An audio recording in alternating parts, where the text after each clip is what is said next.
حضرت امام محمد باقر علیہ السلام کا ارشاد ہے کہ کفار حضرت ابو طالب کی خدمت میں جمع ہوئے،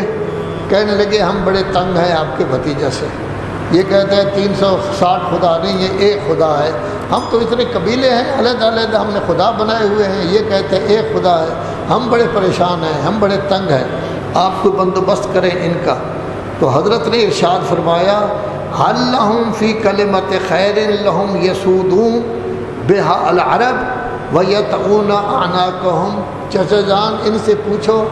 کیا آپ چاہتے ہو کہ صرف ایک کلمہ زبان سے بول دو،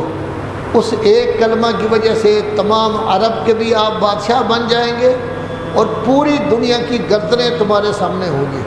پوری دنیا کی حکومت تمہارے سامنے ہوگی، صرف ایک کلمہ کہہ دو جس کی وجہ سے آپ کو سیادت بھی مل جائے گی عربوں کی، پورا خطہ عرب بھی آپ کے کنٹرول میں آ جائے گا، پوری دنیا پر حکومت ہو جائے گی۔ تو وہ کہنے لگے جی ہاں آپ بتائیں وہ کون سا کلمہ ہے؟ فرمایا لا الہ الا اللہ۔ اب دیکھیے ہم چونکہ مسلمان ہیں، ہمارے ماں باپ مسلمان تھے تو انہوں نے ہمیں پہلے علی سکھایا، پھر ہم جب بڑے ہوئے تو پتہ چلا اللہ بھی ہوتا ہے، تو لذا ہمارا دین جو ہے نا وہ تو بچوں سے گویا کہ ماں باپ سے سکھایا ہوا ہے۔ لا الہ الا اللہ کا مطلب کیا ہے؟ لا الہ الا اللہ کا مطلب یہ ہے کہ پوری کائنات میں ایک ہی اللہ ہے،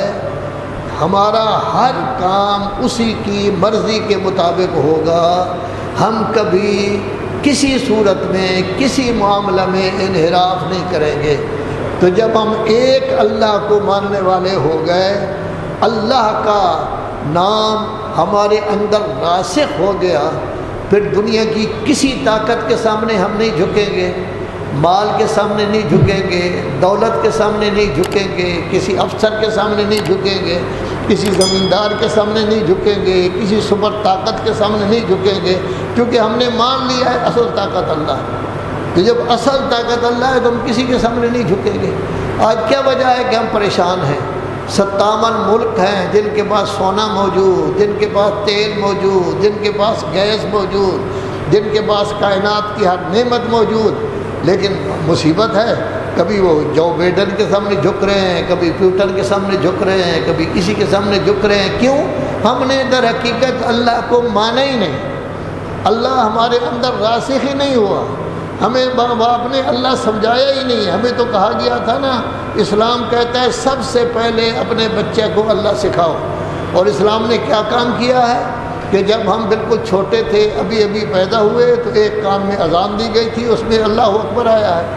دوسرے کان میں اقامت کہی گئی، اس میں بھی اللہ اکبر سے شروع ہوا لا الہ الا اللہ تک۔ تو اللہ نے تو اپنا حکم پورا کر دیا، لیکن ہم نے اپنے بچوں کو سکھایا ہی نہیں کہ اللہ کیا ہوتا ہے کیا نہیں ہوتا۔ لذا ہمارے ہاں تو علی غالب کل غالب ہے، بلکہ جب مقابلہ ہوتا ہے اللہ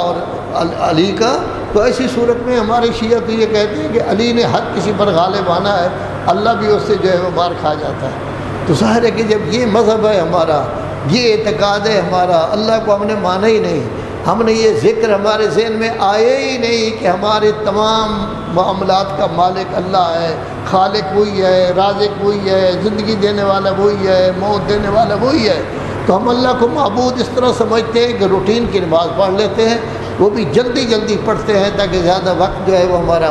صرف نہ ہو۔ تو اللہ کو در حقیقت ہم نے مانا ہی نہیں۔ اگر اللہ کو ہم مانتے تو ہمارے اندر ایک قوت پیدا ہو جاتی، طاقت پیدا ہو جاتی، جذبہ پیدا ہو جاتا، ہم کسی کے سامنے جھکنے کے لیے تیار ہی نہیں تھے۔